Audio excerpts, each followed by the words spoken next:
Hello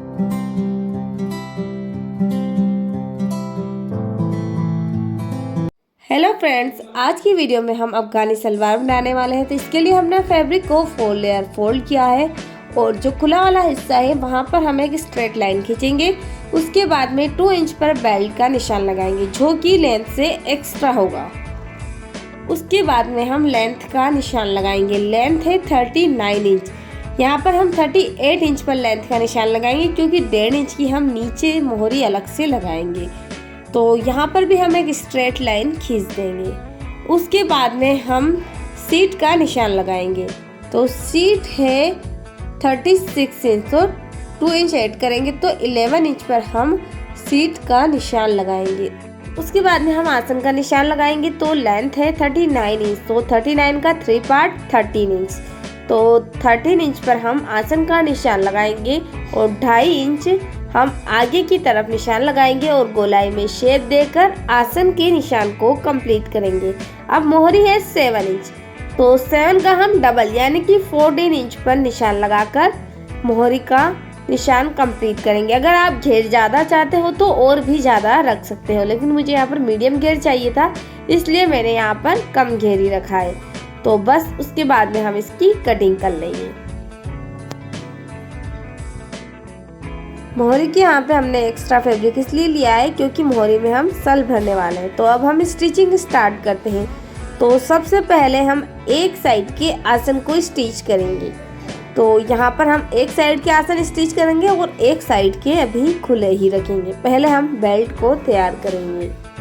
आसन को stitch करने के बाद अब हम बेल्ट फोल्ड करेंगे। तो बेल्ट के लिए हमने 2 इंच फैब्रिक एक्स्ट्रा लिया था, तो 2 इंच फैब्रिक को फोल्ड करके हम बेल्ट को फोल्ड करेंगे। यहाँ पर हमें बेल्ट को उतना चौड़ा रखना है जितना कि हमारा इलास्टिक है। अगर इलास्टिक पतला है तो हम बेल्ट भी पतला ही रखेंगे। तो यहाँ पर हमने इलास्टिक के हिसाब से बेल्ट को फोल्ड किया है। हमने यहाँ पर बेल्ट को 1.5 इंच का फोल्ड किया है क्योंकि हमने जो इलास्टिक यूज़ किया है वो भी 1.25 से 1.5 इंच के बीच में है। तो यहाँ पर बेल्ट को अच्छे से फोल्ड करने के बाद अब हम इलास्टिक को बेल्ट के अंदर डालेंगे। लेकिन अब हमें यहाँ पर इलास्टिक कमर के हिसाब से रखना है। तो कमर है 30 इंच, तो 30 में हम 5 इंच माइनस करके 25 इंच का इलास्टिक लेंगे। अब इलास्टिक को बेल्ट के अंदर हम किसी पिन या क्लिप की मदद से डाल लेंगे और फिर एक साइड से बेल्ट और इलास्टिक को बराबर करके स्टिच करके फिक्स कर देंगे। उसके बाद में बेल्ट के दूसरे सिरे से पिन को निकालकर इलास्टिक को बाहर करेंगे और दूसरी साइड से भी हम बेल्ट को स्टिच कर लेंगे। लेकिन जब हम इसको स्टिच करेंगे तो इस बात का ध्यान रखें कि बेल्ट में इलास्टिक कहीं मुड़ ना रहा हो, वरना आपका बेल्ट का लुक खराब हो जाएगा। तो हमने इलास्टिक को दूसरी साइड से भी स्टिच कर लिया। उसके बाद में इलास्टिक को अच्छे से खींचा और सल को बेल्ट में पूरी तरह से अच्छे से सेट किए। उसके बाद में अब हम इलास्टिक के ऊपर सिलाई लगाएंगे जिससे कि बाद में भी हम जब पैंट पहनते हैं तो उसके बाद में इलास्टिक मुड़े ना, और इससे क्या होगा कि इलास्टिक बेल्ट के अंदर बिल्कुल फिक्स हो जाएगा और लुक भी रेडीमेड वाला आने वाला है। तो यहाँ पर हम 2 सिलाई लगाकर इलास्टिक को बेल्ट के अंदर फिक्स कर देंगे और उसके बाद में हमारा बेल्ट कंप्लीट हो जाएगा। तो बेल्ट को कंप्लीट करने के बाद अब हम दूसरी साइड वाले आसन को भी स्टिच कर लेंगे।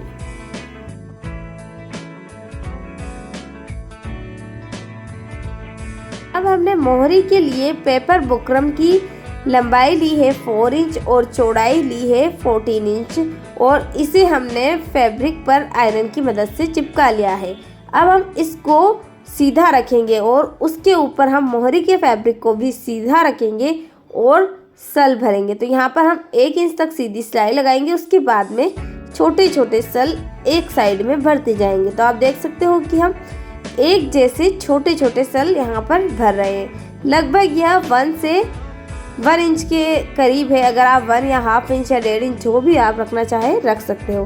तो हमने यहाँ पर लगभग 1 इंच के करीब इसमें सल भर लिए और जब मोहरी का एंड आएगा वहाँ पर भी हमें 1 इंच जगह छोड़नी है ताकि जब हम फिटिंग की सिलाई लगाएं तो सल फिटिंग में ना जाए। अब हम इस मोहरी को फोल्ड करेंगे तो उसके लिए हमें यहाँ पर हाफ इंच फैब्रिक एक्स्ट्रा रखा था, तो उस हाफ इंच फैब्रिक को अंदर की तरफ फोल्ड करके स्टिच कर लेंगे। उसके बाद में इसे डबल फोल्ड करेंगे। लेकिन हमें यहाँ पर लेस से डिज़ाइन देनी है, तो हमने यहाँ पर एक लेस ली है जिसे हम सिलाई के अंदर दबाने वाले हैं। तो यहाँ पर हम इस मोहरी को फोल्ड करते हुए लेस को अंदर की तरफ रखकर ऊपर से सिलाई लगाएंगे। तो सिलाई के अंदर लेस का जो ऊपरी भाग है वो दब जाएगा और जो लेस की डिज़ाइन है वो बाहर अच्छे से नज़र आएगी और मोहरी का लुक भी बहुत अच्छे से आएगा। आप देख सकते हो कि यह एक गुम लेस लगी है। तो यहाँ पर हम इसे सिलाई लगाकर लेस को स्टिच कर देंगे और बेल्ट यानी कि मोहरी को भी हम फोल्ड कर देंगे। इसी तरीके से हम दूसरी साइड की मोहरी को भी तैयार कर लेंगे और फिर जो हमारी पैंट की आखिरी सिलाई यानी कि जो बीच वाली सिलाई है उस सिलाई को लगाकर हम हमारी अफगानी पैंट को कंप्लीट करेंगे। तो यहाँ पर हम बीच की सिलाई लगाते वक्त लगभग 1 इंच का मार्जिन अंदर की तरफ रखेंगे और अगर आपको ज़्यादा थोड़ा चाहिए तो आप और कम मार्जिन भी रख सकते हो। तो यहाँ पर हमने ऊपर की तरफ लगभग हाफ इंच का मार्जिन रखा हुआ है और सेंटर की जो आसन की सिलाई है वो सिलाई आगे पीछे नहीं होनी चाहिए। तो दोनों सिलाई को बराबर रखते हुए हम दूसरी साइड भी सिलाई लगाकर मोहरी की फिटिंग की सिलाई तक सिलाई लगाएंगे और इस अफगानी पैंट को कंप्लीट करेंगे। तो आप देख सकते हो कि अफगानी पैंट बनाना कितना आसान है। अगर आप बिगिनर्स भी हो तो इस वीडियो की मदद से आप आसानी से अफगानी पैंट बना सकते हो। और हाँ, हमें हमेशा ध्यान रखना चाहिए कि दोनों मोहरी की चौड़ाई बराबर हो। तो आप देख सकते हो कि अफगानी पैंट का लुक कुछ इस तरीके से आया है। अगर आपको हमारी ये वीडियो और ये पैंट पसंद आई हो तो प्लीज़ वीडियो को लाइक कीजिए, चैनल को सब्सक्राइब कीजिए और वीडियो को एंड तक देखने के लिए थैंक यू सो मच।